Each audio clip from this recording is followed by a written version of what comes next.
Vasco D gamma. तेरा बाप! I'm your dad.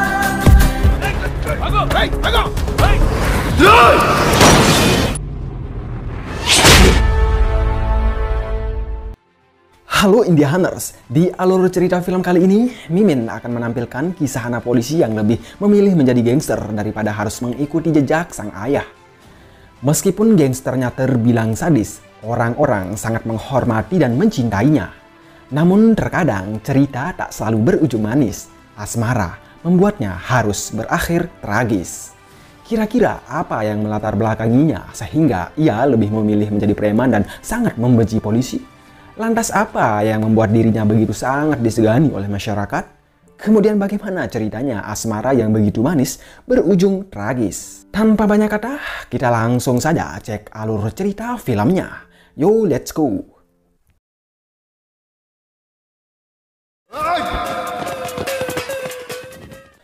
Diawali dari Vasco da Gama, merupakan pemuda pengangguran yang sehari-harinya suka bikin onar. Ia juga merupakan anak seorang polisi yang sangat dihormati. Keluar masuk penjara baginya adalah hal yang biasa. Salah satu anggota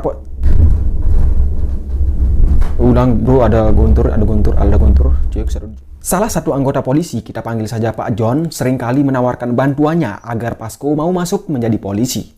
Namun Vasco selalu menolak tawarannya. Bahkan dengan terang-terangan, ia lebih baik memilih menjadi preman daripada polisi.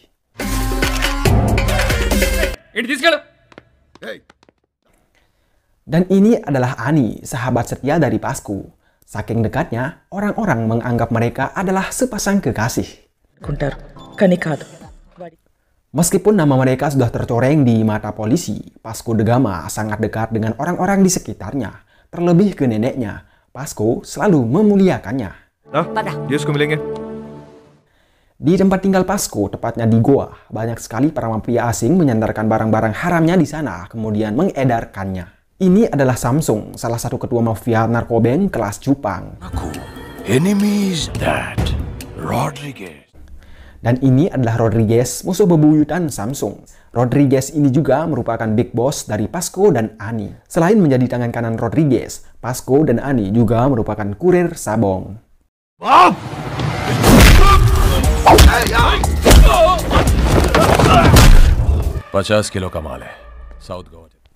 Beralih adegan ke istri Pak John, namanya Catherine, sedang mempersiapkan sebuah konser bersama adiknya yang bernama Monica. Ini dia orangnya, merupakan musisi cover lagu yang sangat terkenal. Vasco yang melihat kecantikannya pun ternganga. Saat itu, Vasco sengaja menyuruh Ani mendekat ke Catherine dengan maksud agar ia bisa mengenali Monica lebih jauh.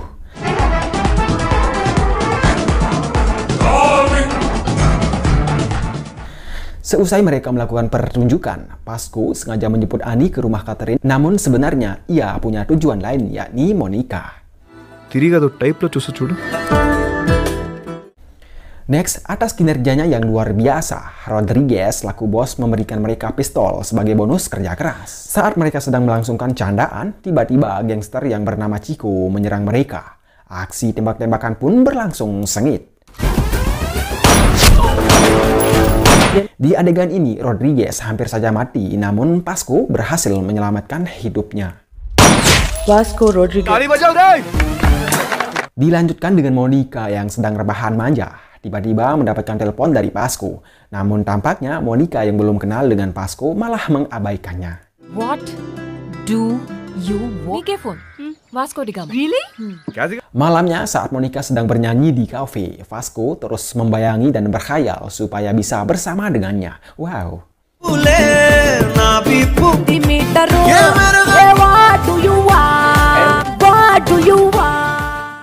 Next, di kapal bajaknya, Samsung terlihat sangat bahagia karena sebentar lagi ratusan ton sabu miliknya akan segera datang. Tentu akan membuat dirinya kaya raya.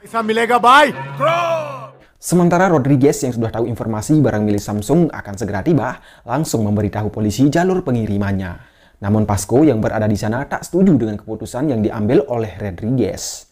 Kenapa kita tidak curi saja barang milik Samsu guys? Kata Pasco. Rodriguez kemudian tercengang sambil menanyakan ide dari Pasco. Namun saat itu, Pasco tidak mau memberikan idenya kepada Rodriguez. Pasco akan memberikan idenya kepada Rodriguez jika ia siap memberi komisi yang lebih besar. Mendengar pernyataan Pasco, Rodriguez marah besar. Bahkan saat itu, Pasco dan Ani langsung dikeluarkan dari gangster. Get out! Mera bunduk wapas de! Get out! चल पता Atas perseteruannya dengan Rodriguez, Pasco berjanji akan membuat gangster sendiri. Company में रहता फिटे सो Masih penasaran dengan ide yang disembunyikan oleh Pasco, Rodriguez kembali menemuinya. Di sana, Rodriguez meminta kepada Pasco agar ia diberikan idenya. Pasco kemudian meminta kepada Rodriguez jika ia ingin idenya, barang tersebut harus dibagi rata. Akhirnya, Rodriguez pun setuju. Saat itu juga, Pasco langsung menyuruh mata-mata Rodriguez yang berada di kapal kargo memisahkan sebagian paketannya, kemudian sisanya ditaruh di kontainer yang berbeda. Kemudian paketan yang sudah dipisahkan sebagian diberikan kepada pihak polisi sebagai bukti saja. बलवेशा Dan benar guys, ide Pasco berhasil. Samsung yang melihat paketannya dicegat oleh polisi lewat media marah besar, hingga ia hampir terkena serangan jantung. Sementara Pasco sangat senang karena sebentar lagi ia akan menjadi orang kaya raya. पैसा पैसा पैसा पैसा Saat ia bertemu dengan Rodriguez, Pasco menagih kesepakatan yang sudah disepakati kemarin. Namun saat itu, Pasco hanya meminta bagian 10% saja, bukan 50% sesuai kesepakatan. Dengan liciknya, Rodriguez malah mengkhianati perjanjiannya. Malah di sana, Pasco diancam untuk dibunuh. Merasa dipermainkan oleh Rodriguez, Pasco langsung menginjak meja di depannya hingga pistol di tangan Rodriguez mengarah ke mukanya. Dan seketika, Rodriguez tewas di tempat. Melihat kejadian itu, semua anak buah Rodriguez tercengang. Dengan cepat, Pasco langsung mengambil alih posisi Rodriguez guys. Dan kini, Pasco menjadi ketua gangsternya. Tidak ingin dibilang serakah, Pasco langsung membagi rata hasil curiannya guys. Dan mereka sangat senang. Agar Samsung tidak curiga dengan mereka, Pasco langsung menyuruh anak buahnya menguburkan Rodriguez di belakang markas. Di lain sisi, Samsung yang sudah mengetahui barangnya telah dicuri oleh Rodriguez langsung menghabisi orang yang dianggap mata-mata. Malam itu, Pasco dan Ani dengan ciri khasnya menemui para polisi yang sedang berjaga di pos pemeriksaan. Para polisi ini pun ketakutan setelah Pasco mengeluarkan senjata. Dikira ingin bikin keributan, ternyata Pasco ke sana hanya ingin bernegosiasi dengan kepala polisinya. Kita panggil saja Pak Badani. Sebelum menuju obrolan inti dengan Pak Badani, Pasco terlebih dahulu menceritakan sosok ayahnya 12 tahun yang lalu. Kala itu di tempatnya saat ini, sang ayah yang bernama Alexander Alberto sedang berjaga. Kala itu datang sekelompok mafia ingin menyogoknya, namun ia menolak. Bahkan saking tulusnya mengabdi untuk negara, ia langsung meringkus para penjahat itu.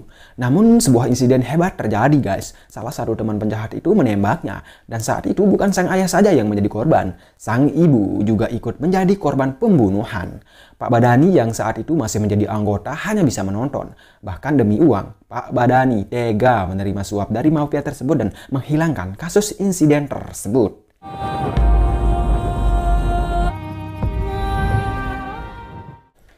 Setelah kematian sang ayah, ia terpaksa tinggal di sebuah gubuk reot bersama neneknya. Dan demi mencukupi kebutuhan hidup, Pasco terpaksa terjun ke dunia premanisme. Tak cuma itu, Pasco kembali menceritakan bahwa dirinya sekarang telah menjadi ketua gangster pengganti Rodriguez. Oleh sebab itu, ia meminta ke Pak Badani agar jangan pernah ikut campur dengan bisnisnya.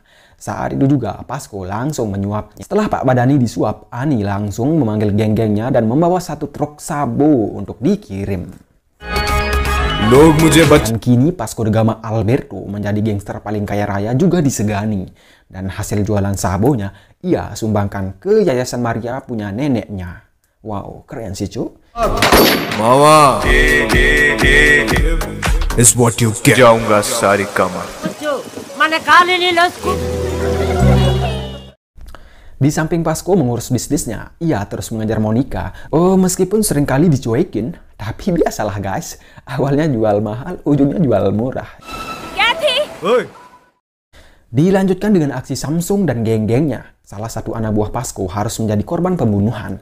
Lantaran saat sedang mabuk, anak buah Pasco bicara belak-belakan soal barang Samsung yang mereka curi. Saat itu juga, geng Samsung berhasil menangkap salah satu anak buah Pasco dan memaksanya untuk buka mulut keberadaan barang miliknya.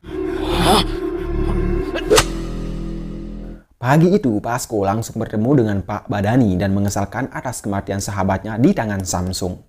Pasco juga mengesalkan atas perbuatan Pak Badani yang telah menceritakannya ke Samsung. Informasi ini ia dapat dari mata-matanya yang menjadi anggota, guys. Samsung, Yantis tahu.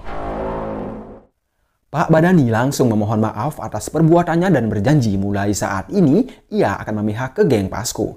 Namun kata-katanya hanya sampah. Saat ia mengambil minuman untuk Pasco, Badani mencoba membunuh Pasco, namun Ani yang sudah bersiap langsung menembak Pak Badani hingga tewas. Atas tewasnya Subinspektur Badani di tangan gangster, asisten komisaris polisi spesialis gangster langsung turun tangan. Namanya adalah Ramya Gwarikar, merupakan polwan yang sangat tegas dan anti suap. Bahkan Bu Ramya tak segan-segan membunuh para preman yang coba berani melawan. Melihat track record Bu Ramya, bisnis gelap Pasco tak sampai di sini. Agar bisnisnya tetap berjalan, ia bersama gengnya langsung membuat sebuah terowongan sepanjang 1 km di bawah pos pemeriksaan menuju Goa Selatan. 1 kilometer tunnel Tavato is not. Beberapa hari bertugas di Goa, Bu Ramya langsung memerintahkan anggotanya untuk mencari dan menangkap Pasco de Gama. Karena ia tahu pembunuhan Pak Badani pasti ada kaitannya dengan geng mereka. Namun saat itu para anggotanya sengaja tak mengenali Pasco karena sebelumnya mereka sudah disuap. Sementara Pasco terus berusaha mendapatkan cinta Monica. Friday! Monica? Next, saat di pos pemeriksaan, Pasco langsung dicegat oleh Bu Ramya. Namun dengan siasatnya, Pasco memberikan sebuah identitas palsu ke Bu Ramya. Sehingga saat itu Bu Ramya yang sedang mengincarnya tak mengenalinya. Ini autograph, I'm your fan. Dilanjutkan dengan Kaya, anak buah Samsung. Saat berada di jalan, Kaya mencoba untuk membunuh Pasco, namun Pasco de Gama yang begitu kuat dan sakti langsung menembaknya di tempat hingga meninggoy. Bu Ramya yang tahu dirinya dibohongi oleh Pak John marah besar. Pak John akhirnya bicara jujur. Pak John kemudian bercerita bahwa sebenarnya Pasco ini merupakan anak polisi tulus yang tewas tertembak 12 tahun yang lalu. Ia juga memberitahu Bu Ramya bahwa sekarang Pasco sudah taubat dan sekarang ia mulai dekat dengan adik iparnya. Tak percaya dengan cerita Pak John, Bu Ramya langsung menemui Catherine, istri Pak John. Di sana Catherine disuruh menelpon Pasco namun tak diangkat. Ternyata Pasco dan Monica sedang bermesraan, guys. Mohon maaf, kayaknya di adegan ini kita sensor saja, terlalu sensitif. Intinya di adegan ini ada mantap-mantapnya.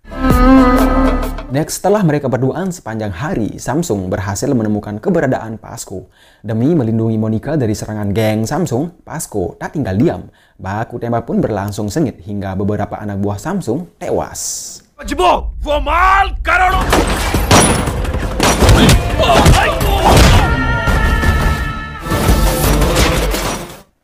Dalam waktu yang bersamaan, Bu Ramya dan anggota langsung datang. Pasco dan Samsung yang mengetahui kedatangan polisi langsung kocar-kacir. Saat itu, Pasco berhasil lolos, namun Monica yang tidak bisa berbuat banyak langsung dibawa ke kantor polisi. Di ruang interogasi, Bu Ramya langsung bertanya kepada Monica apa saja yang pernah dilakukannya bersama Pasco. Monica yang masih polos pun bicara jujur.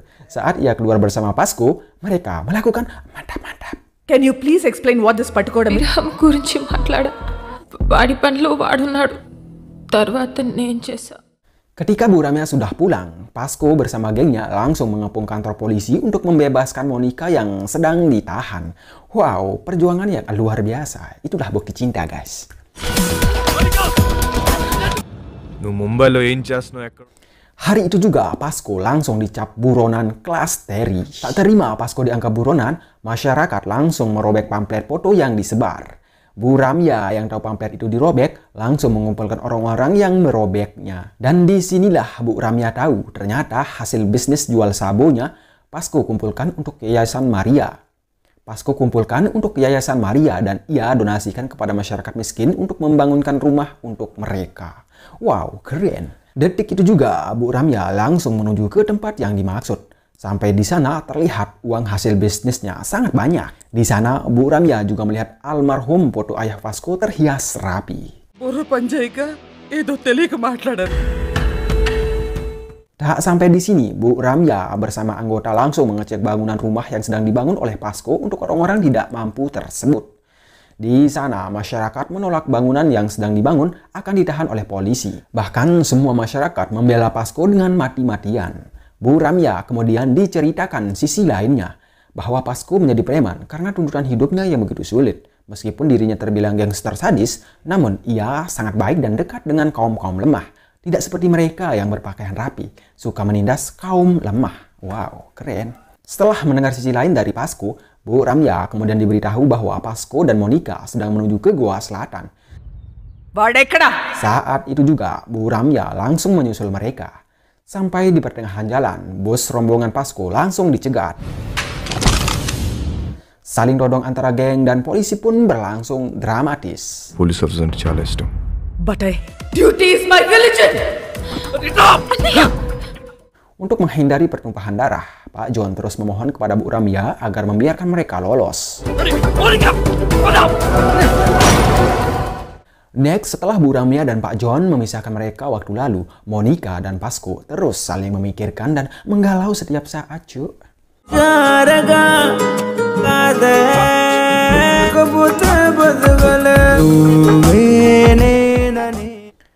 Saat Monica sedang berdoa di gereja, seseorang memberikannya sebuah surat undangan ulang tahun yang katanya dari Vasco. Detik itu juga, Monica langsung menemui salah satu teman Vasco untuk diantarkan ke tempat tinggal Vasco saat ini. Sampai di sana, mereka langsung melepas rindu. Monica kemudian mengucapkan selamat ulang tahun kepadanya. Vasco pun terheran, padahal hari itu ia tak ulang tahun. Monica pun menceritakan bahwa saat ia sedang berada di gereja, ada seseorang memberikannya surat yang katanya dari dirinya. Dan ternyata, semua itu adalah jebakan polisi untuk mengetahui keberadaan mereka. Ramya! Saat itu juga, polisi datang menggeruduknya. Semua anak buah Vasco langsung kocar-kacir, guys. Namun Vasco yang sudah menyaman di gunung besar milik Monica tidak beranjak pergi dari samping Monica. Bahkan ia terus memeluk Monica sambil melepaskan tembakan ke arah polisi yang mengepungnya. Dan di adegan ini cuk, gua heran. Kenapa para polisi itu tidak terkena tembak? Aneh kan? Oke lanjut, setelah peluru mereka habis, akhirnya Vasco ditangkap. మళ్ళీ బయటికి ఎప్పుడు వస్తుంది తెలీదు. నాకు ఏడవడం నచ్చదు madam. Singkat cerita, setelah beberapa bulan di penjara, Vasco dijatuhi hukuman penjara seumur hidup oleh pengadilan.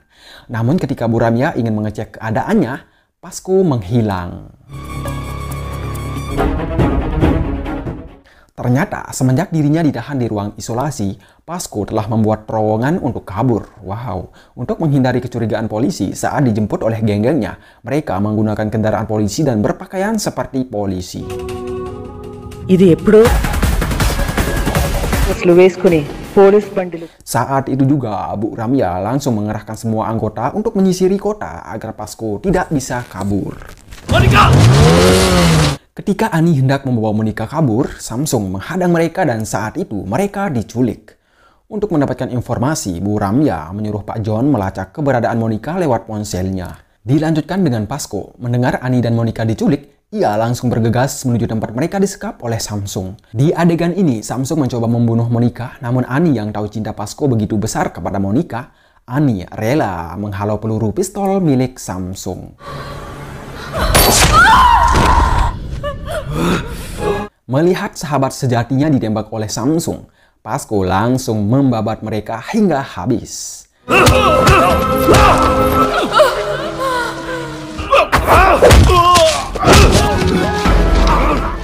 Ketika ia ingin membunuh Samsung, tiba-tiba Bu Ramya dan anggota mengepungnya.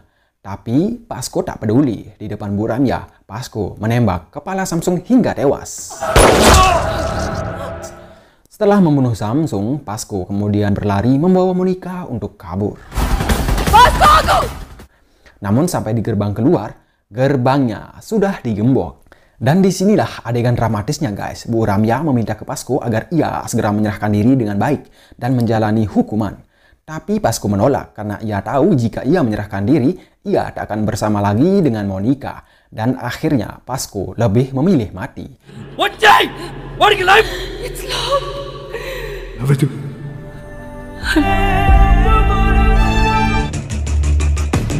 Carlo! Llamarlo!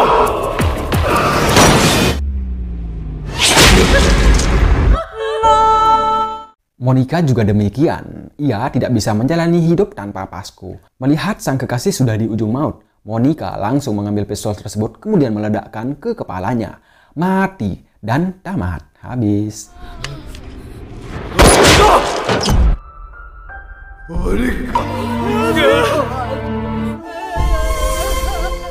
Di endingnya ini guys, sebenarnya Pasko bisa saja membunuh Bu Ramya, tapi karena ia tahu Bu Ramya sangat tulus seperti ayahnya, ia sengaja membiarkan dirinya tertembak. Wow, keren sih. Dan dari rentetan alurnya, Mimin mendapat jawaban guys. Ternyata Pasko memilih bergabung menjadi gangster karena tuntutan hidupnya dan ia sangat membenci polisi karena pada saat itu banyak oknum yang tidak bekerja dengan tulus, alias korup gitu. Meskipun ia dicap penjahat oleh negara, tapi hatinya punya kelas, tulus membantu mereka yang kesusahan. Itulah sebabnya Pasko sangat disayang oleh masyarakat. Dan dengan kematian Pasko merupakan bukti cinta yang hakiki. Wow, satu pelajaran berharga dari film ini guys. Ternyata orang jahat itu lahir dari orang baik yang tertindas. Terima kasih, sampai ketemu di alur cerita berikutnya. Jangan lupa subscribe. Subscribe bro, subscribe sekali aja bro.